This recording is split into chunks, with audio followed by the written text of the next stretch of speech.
स्वागत है। आज हम श्रीमद् देवी भागवत महात्म्य के कुछ खास अंशों की गहराई में उतर रहे हैं। हाँ बिल्कुल। ये अंश असल में सूत जी और नैमिषारण्य के ऋषियों के बीच एक संवाद है। देवी भागवत की महिमा का बखान है इनमें जी। और हमारा आज का मकसद है ये समझना कि भाई इस ग्रंथ को इतना महत्वपूर्ण क्यों माना गया, खासकर कलयुग के हिसाब से। बिल्कुल। और इसकी पृष्ठभूमि भी बड़ी दिलचस्प है। देखिए, नैमिषारण्य में ऋषिगण इकट्ठे थे और सूत जी से वो भगवान विष्णु और शिव की कई कथाएं सुन चुके थे। अच्छा। पर उनके मन में एक जिज्ञासा थी। वो एक ऐसा रास्ता खोज रहे थे जो कलयुग के आम लोगों के लिए आसान हो। आसान रास्ता। हाँ, मतलब कोई ऐसा तरीका जिससे बिना बहुत ज्यादा कठिन साधना के सांसारिक सुख, जिसे भोग कहते हैं, और मोक्ष भी, और मोक्ष यानी मुक्ति, दोनों मिल सकें। और इसी सवाल के जवाब में फिर सूत जी ने देवी भागवत का महात्म्य बताया। जी हाँ, वहीं से ये बात शुरू हुई। चलिए तो इसी को आगे बढ़ाते हैं। सबसे पहले ये जो देवी भागवती हैं जिनकी इतनी महिमा है, उनका स्वरूप कैसा बताया गया है इन अंशों में? देखिए, पाठ के बिल्कुल शुरू में ही देवी को सृष्टि की, आप कह सकते हैं, मूल शक्ति बताया है। मूल शक्ति। हाँ, मतलब वही जो जगत को उत्पन्न करती हैं, उसका पालन करते हैं, और अंत में संहार भी। बिल्कुल। और ये सिर्फ बाहरी दुनिया नहीं, वो वाणी के जो सूक्ष्म रूप है ना, परा, पश्यंती, मध्यमा, वैखरी, उनमें भी वही है। अच्छा। और सबसे महत्वपूर्ण बात शायद ये है कि उनकी पूजा सिर्फ ऋषि मुनि या हम आप जैसे लोग नहीं, बल्कि त्रिदेव, ब्रह्मा, विष्णु, महेश, वो भी लगातार करते हैं। त्रिदेव भी, ये तो बहुत बड़ी बात है। तो फिर जब इतने सारे शास्त्र पुराण पहले से थे ही, तो सूत जी ने इस खास पुराण की श्रेष्ठता कैसे बताई? कोई तुलना की? हाँ बिल्कुल।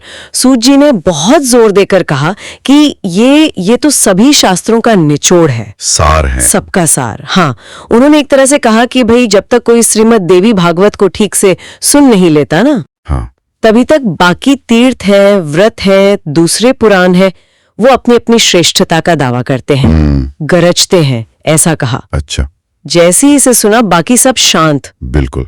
और दो बड़ी शक्तिशाली उपमाएं दी। एक तो कहा कि ये पापों के घने जंगल को काटने वाली कुल्हाड़ी है, और दूसरी कि ये अज्ञान या किसी भी संकट के घोर अंधेरे को मिटाने वाला सूरज है। पाप के जंगल के लिए कुल्हाड़ी और अज्ञान के अंधेरे के लिए सूरज। वाह, ये तो इसकी परिवर्तन लाने वाली शक्ति दिखाती है। तो जाहिर है ऋषियों की उत्सुकता तो बढ़ी ही होगी। हाँ, स्वाभाविक है। उन्होंने और क्या जानना चाहा फिर? तो वो और गहराई में जाना चाहते थे। उन्होंने पूछा, भाई ये पुराण असल में है कैसा? सुनने की सही विधि क्या है? मतलब कोई नियम है? हाँ, कितने दिन में सुनना चाहिए? पूजन कैसे करें? और सबसे अहम कि क्या पहले भी किसी ने इसे सुना है? और अगर सुना है तो सुनने वालों को मिला क्या? उनकी कौन सी इच्छाएं पूरी हुई? वो प्रमाण चाहते थे। ये सवाल तो बिल्कुल वाजिब हैं। तो इसकी उत्पत्ति, इसका इतिहास, इसके बारे में क्या बताया गया? ये कब रचा गया? सूत जी ने इसका एक स्पष्ट इतिहास बताया। उन्होंने कहा कि पराशर ऋषि और सत्यवती के पुत्र थे महर्षि व्यास। हाँ, वेद व्यास। जी, वेद व्यास, जिन्हें भगवान विष्णु का अंश भी मानते हैं। उन्होंने ही वेदों को 4 भागों में बांटा था। लेकिन फिर उनके मन में करुणा जागी। उन्होंने सोचा कि समाज में बहुत से लोग हैं, जैसे स्त्रियां या वो लोग जिन्हें सामाजिक कारणों से वेद पढ़ने का अधिकार नहीं था, या जिनकी बुद्धि कह लीजिए थोड़ी भ्रमित थी। हाँ, उन तक धर्म का ज्ञान कैसे पहुंचे? बिल्कुल। इसी विचार से व्यास जी ने महाभारत रचा और फिर 18 पुराणों की रचना की। अच्छा। ताकि ज्ञान सब तक पहुंच सके। और श्रीमद् देवी भागवत उन्हीं 18 पुराणों में से एक है। और ये भी बताया कि व्यास जी ने ये ज्ञान सबसे पहले सूत जी को ही दिया। ओह, तो ये ज्ञान को सबके लिए उपलब्ध कराने का एक जरिया था। ये बात तो अपने आप में बहुत महत्वपूर्ण है। अब आते हैं इसके फल पर। क्या कोई ऐसा ठोस उदाहरण, कोई कहानी बताई गई जिससे इसकी शक्ति पर विश्वास जमे? हाँ, बताई गई है। पहले तो ये साफ किया कि ये सांसारिक सुख यानी भोग और आध्यात्मिक मुक्ति यानी मोक्ष दोनों देता है। दोनों? ये दिलचस्प है, क्योंकि अक्सर इन्हें अलग अलग साधनाओं से जोड़ा जाता है। सही कहा, पर यहाँ एक ही स्रोत से दोनों की बात है। और फिर एक बहुत ही प्रभावशाली कहानी सुनाई गई। स्वयं व्यास जी ने राजा जन्मेजय को ये पुराण सुनाया था। राजा जन्मेजय को क्यों? कारण ये था कि जन्मेजय के पिता थे राजा परीक्षित। उनकी मृत्यु हुई थी सर्पदंश से। तक्षक नाग ने काटा था। हाँ, ये कथा तो प्रसिद्ध है। तो अपने पिता की सद्गति के लिए जन्मेजय ने पहले विधि विधान से देवी भगवती का पूजन किया। अच्छा। और फिर व्यास जी के मुख से 9 दिनों तक लगातार श्रीमद् देवी भागवत सुना। पूरे 9 दिन। इस अनुष्ठान को नवाह यज्ञ कहा गया। नवाह यज्ञ, 9 दिनों का श्रवण यज्ञ। और इसका नतीजा क्या निकला? नतीजा जैसा बताया गया है वो तो आश्चर्यजनक था। हाँ। जैसे ही ये नवाह यज्ञ पूरा हुआ, हाँ। राजा परीक्षित ने तुरंत एक दिव्य रूप धारण किया और उन्हें देवी के लोक की मतलब सालोक्य की प्राप्ति हो गई। तत्काल मुक्ति। पिता के लिए पुत्र का ये प्रयास सफल रहा। जी हाँ, यही बताया गया। पिता की सद्गति और देवी लोक। ये कहानी तो वाकई इस ग्रंथ की शक्ति को दर्शाने के लिए बहुत महत्वपूर्ण है। इस नवाह यज्ञ और वैसे सामान्य रूप से सुनने की और क्या महिमा बताई गई है? इसे सभी 18 पुराणों में सबसे श्रेष्ठ माना गया है। सबसे श्रेष्ठ। हाँ। और ये सिर्फ मोक्ष नहीं बल्कि जीवन के चारों पुरुषार्थ, धर्म, अर्थ, काम, मोक्ष सब देने वाला कहा गया है। चारों पुरुषार्थ। जी। और ये भी कहा कि अगर कोई श्रद्धा और भक्ति से सुने तो उसे सिद्धि मतलब सफलता जल्दी मिलती है। यहाँ तक कि अगर कोई पूरा ना भी सुन पाए, मान लीजिए थोड़ी देर के लिए सुने, एक मुहूर्त भर या एक पल भर भी भक्ति से सुने तो भी उसकी कभी दुर्गति नहीं होती। और अगर कोई एक बार पूरा सुन ले तो उसका पुण्य फल तो सारे यज्ञों, सारे तीर्थ यात्राओं और सारे दानों के कुल फल के बराबर बताया गया है। वाह, सभी यज्ञों, तीर्थों, दानों के बराबर। और खासकर कलयुग के लिए इसके महत्व पर बहुत बल दिया गया है। हाँ, कलयुग का जिक्र पहले भी आया था। जी, क्योंकि इस युग में कहते हैं मनुष्य की आयु कम होती है, शक्ति कम होती है और धर्म का पालन करना थोड़ा मुश्किल हो सकता है। सही बात है। तो इन्हीं बातों को ध्यान में रखकर व्यास जी ने इसे अमृत रस जैसा बनाया ताकि कलयुग के लोगों के लिए धर्म का एक सरल सीधा रास्ता बन सके। अमृत जैसा। हाँ, और एक बड़ी सुंदर तुलना की है। जैसे देवलोक का अमृत पीने से सिर्फ पीने वाला अमर होता है, लेकिन भगवती की ये कथा रूपी अमृत इतनी शक्तिशाली है कि ये सुनने वाले के पूरे कुल को ही अजर अमर बना देती है। मतलब धन्य और यशस्वी। पूरे कुल को? ये तो बहुत बड़ी बात कह दी। क्या इसे सुनने के लिए कोई खास समय या नियम भी है या कभी भी सुन सकते हैं? सामान्य रूप से सुनने के लिए तो काफी छूट है। कहा गया है कि इसमें महीने या दिन का कोई बंधन नहीं है। इसे हमेशा सुना जा सकता है। ये रोज सुनने लायक है। हाँ, हालांकि कुछ खास मौके बताए हैं जब सुनने का फल और बढ़ जाता है। जैसे साल के 4 नवरात्र होते हैं, आश्विन, चैत्र, माघ और आषाढ़ के। हाँ, नवरात्रों में। जी, लेकिन वो जो 9 दिन वाला विशेष अनुष्ठान है नवाह यज्ञ, उसे तो सभी पुण्यों से बढ़कर और मनुष्यों के लिए सबसे ज्यादा कल्याणकारी कहा गया है। वो नवाह यज्ञ सबसे खास है। जी, और इस नवाह यज्ञ की एक और क्षमता बताई गई है जिस पर बहुत जोर है। वो है इसकी शुद्ध करने की शक्ति। शुद्धिकरण। हाँ, ये इतनी प्रबल है कि बड़े से बड़े पाप करने वालों को भी पवित्र कर सकती है।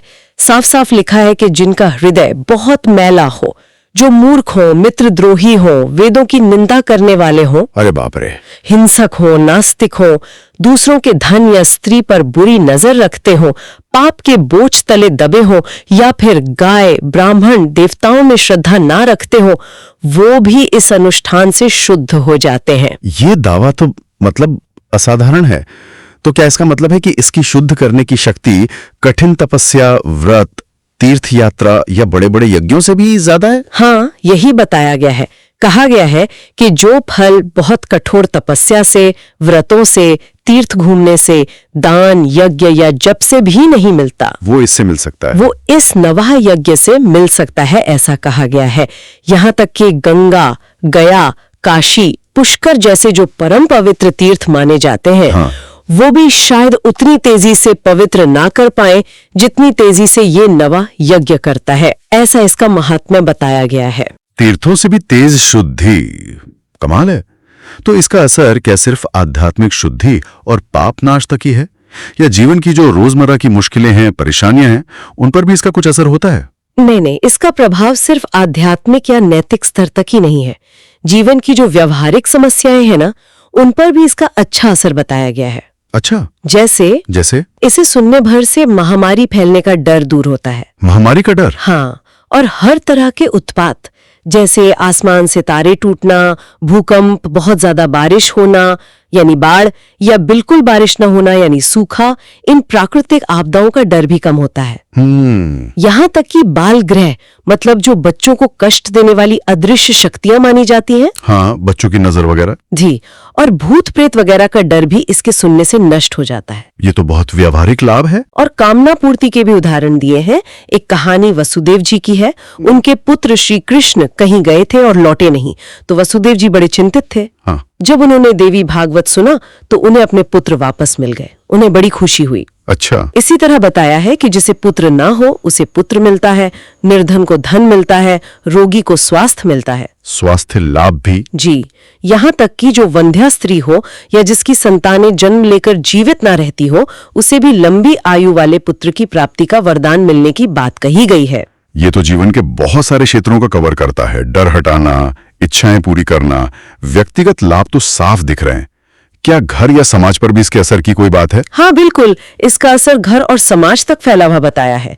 जिस घर में रोज देवी भागवत का पूजन होता है, मतलब उसे आदर से रखा जाता है, पढ़ा सुना जाता है, हाँ। वो घर तीर्थ जैसा पवित्र हो जाता है और वहां रहने वालों के पाप नष्ट हो जाते हैं। घर ही तीर्थ बन जाता है। जी, और कुछ खास तिथियां हैं, अष्टमी, नवमी या चतुर्दशी। इन तिथियों पर श्रद्धा से इसे पढ़ने या सुनने वाले को परम सिद्धि मिलती है। अच्छा। और उस समय की सामाजिक व्यवस्था के हिसाब से वर्ण के आधार पर भी फल बताए हैं। जैसे पाठ करने वाला ब्राह्मण वेदों का बड़ा ज्ञाता बनता है, क्षत्रिय राजा बनता है, मतलब उसमें नेतृत्व आता है, वैश्य धनवान होता है और शूद्र अपने कुल में श्रेष्ठ बनता है। ये दिखाता है कि इसे सभी वर्गों के लिए फायदेमंद माना गया था। सबके लिए कुछ ना कुछ है इसमें। जी, और एक खास विधि भी बताई है जो बहुत फलदायी कही गई है। ये आश्विन महीने के शुक्ल पक्ष की महाअष्टमी को करने की बात है, जब सूरज कन्या राशि में हो। ओह, ये तो बहुत विशिष्ट समय है। हाँ, इसमें सोने के सिंहासन पर देवी भागवत ग्रंथ को रखकर पूजा करने और फिर उसे किसी योग्य ब्राह्मण को दान देने की बात है। कहते हैं ऐसा करने वाले को देवी का परम पद मिलता है। लेकिन अगर कोई इतना सब ना कर पाए तो भी निराश होने की जरूरत नहीं। कहा गया है कि रोजाना भक्ति से सिर्फ आधा या एक श्लोक भी पढ़ लिया जाए। सिर्फ आधा या एक श्लोक? हाँ, उतने भर से भी माँ जगदम्बा की कृपा मिल जाती है। ये तो बहुत आसान बना दिया। तो इन सारी बातों का निचोड़ क्या निकलता है अगर हमें इस पूरे महात्म्य का केंद्रीय संदेश पकड़ना हो? केंद्रीय संदेश तो बहुत साफ है और बार बार दोहराया गया है। मूल बात यही है कि जो भी भक्ति और श्रद्धा के साथ देवी भागवत का पाठ करता है या सुनता है, उसे दोनों चीजें मिलती है, भोग यानी इस दुनिया में सुख समृद्धि, और मोक्ष भी। और मोक्ष यानी जन्म मरण के चक्कर से छुटकारा। इसे जीवन के चारों लक्ष्य धर्म, अर्थ, काम और मोक्ष, इन सब को पाने का एक उत्तम और आसान रास्ता माना गया है। तो ये थी श्रीमद् देवी भागवत महात्म्य की एक झलक, जैसा हमें सूत जी और ऋषियों के इस संवाद वाले अंशों से पता चलता है। इसमें इतिहास भी है, फल भी हैं, विधियां भी हैं, कहानियां भी हैं, कितना कुछ है। निश्चित रूप से। और ये देखने वाली बात है कि इसमें जो लाभ बताए गए हैं वो कितने फैले हुए हैं। मतलब आध्यात्मिक शुद्धि से लेकर दुनियावी कष्टों का निवारण, इच्छा पूर्ति, सेहत, परिवार का सुख और समाज में इज्जत तक। हाँ, जीवन के लगभग हर पहलू को छूता हुआ लगता है ये। बिल्कुल। और सुनने वालों के लिए हम एक विचार छोड़ जाते हैं जिस पर वो सोच सकते हैं। जैसा कि इन अंशों में बार बार कलयुग का जिक्र आया, एक ऐसा समय जिसे धर्म पालन के लिए मुश्किल माना जाता है, जहां जीवन में चुनौतियां ज्यादा हैं, शायद ध्यान लगाना भी मुश्किल है। ऐसे युग में सिर्फ एक ग्रंथ का श्रद्धा से सुना जाना इतना शक्तिशाली कैसे हो सकता है कि वो एक व्यक्ति पर, परिवार पर और समाज पर भी इतना गहरा सकारात्मक असर डाल सके, जैसा यहाँ दावा किया जा रहा है। हाँ, ये सोचने वाली बात है। ये विश्वास ध्वनि यानी शब्द, कहानी और हमारी चेतना के बीच किस तरह के गहरे कनेक्शन की तरफ इशारा करता है, इस पर जरूर सोचा जा सकता है।